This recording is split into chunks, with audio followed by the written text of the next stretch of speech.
Well, St Anselm's is the heart of the Kennington community. Already it does a huge amount of good outreach work with people, and we're trying to do something about getting a stability to the area that a project like this can be very, very valuable indeed. A mixture of wealthy and not so wealthy. There's all the issues around that are connected to poverty, isolation. The big worries in Kennington, basically, it's drugs, it's crime, it's making a living, making ends meet. We've got community problems.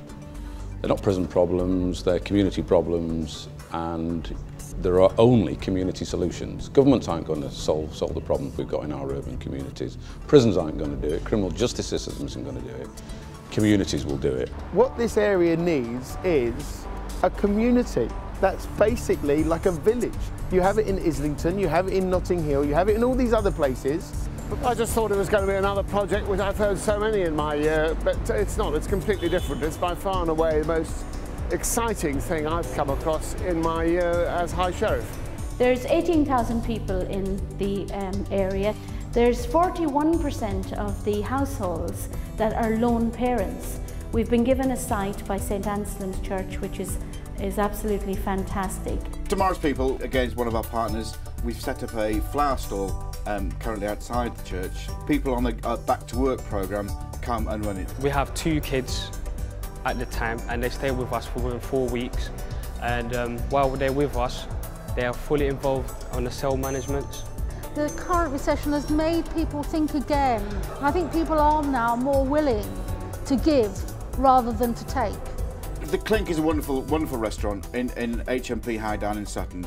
Some of the people who've been working there are up for release and fit our strict criteria here. We'll come, we'll have a brasserie where we're training ex-offenders coming out from prison in skills. The point of the Clink is to provide a dining venue for people of the diverse community of Kennington. And we'll offer accommodation here on site, but also it'll be a place for them to continue their training. I think they should get a chance because everybody deserves a chance. Everybody's made mistakes. Some people make more severe ones than others. But these lads, you say you're an ex-offender, you don't get a job. So what we're trying to do, we're trying to change that taboo. They can't just be parachuted into a 9-to-5 job. There's got to be a route, an avenue, where they can be gradually infiltrated back into society. We want to attract people to the area. We want to open a deli in Clink 2, we want to open a bakery in Clink 2, things that we don't do here. We also want to open a gastro restaurant in Clink 2, and we're going to have some tables outside. Into university, we're currently housing in one of our halls. We've had over 1,000 young people come through in the last eight months. They're offered one-to-one tuition.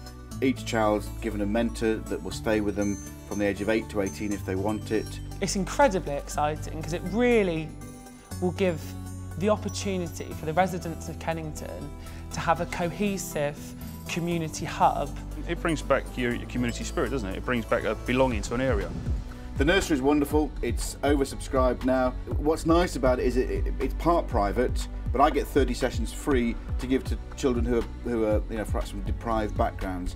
It's a lovely mix. Obviously with the very young children there are no prejudices, everyone gets on together, and it's almost a sort of hopeful sign for the future that this could be happening with these very small children, and hopefully they will take it on as they grow up. Everybody in St Albans is kind.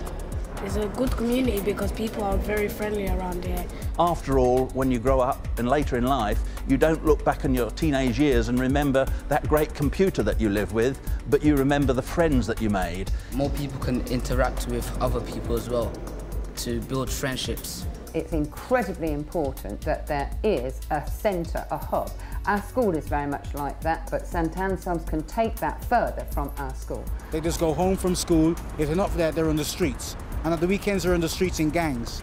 15, 20 guys walking about. There's just nothing for them to do. They need somebody to invest some money somewhere. They need something that's more in tune with their needs, something, for want of a better word, something more urbanised.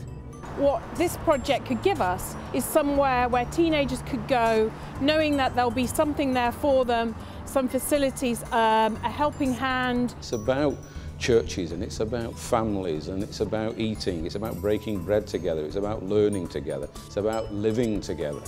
And what we've got are disparate communities where components of those communities aren't living together. They're fractured and they're working against each other. London Youth Support Trust it simply meets the need here, where we have too many young people who are unemployed and have lack of confidence, and this project will take them, will train them, develop a business plan and help them build real businesses. If List wasn't here, if Nadia wasn't here, if Angus wasn't here, none of this would be possible. It's a terrible shame and a waste of life if no one, nowhere is taking the chance to give people who are near the fringes of society an opportunity to get their life back straight together.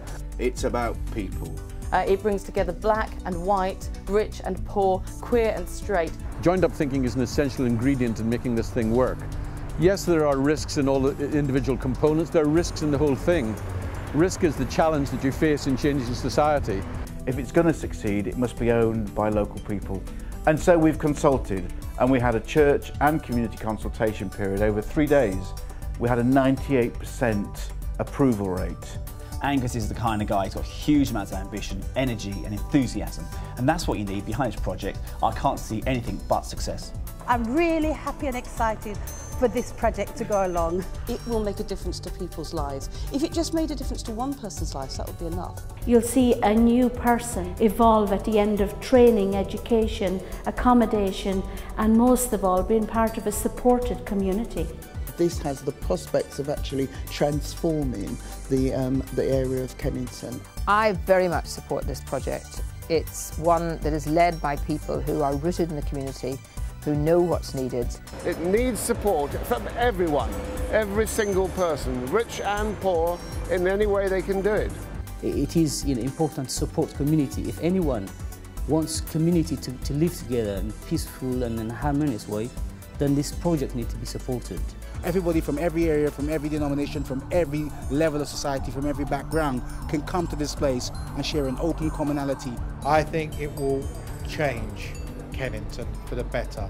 It will make Kennington a better place, and it will make Kennington a beacon where other communities can come and see what's been achieved here. This project needs support now and help from those people who've got a little bit more, but it really will make a difference and take us through the next 50 years in Kennington.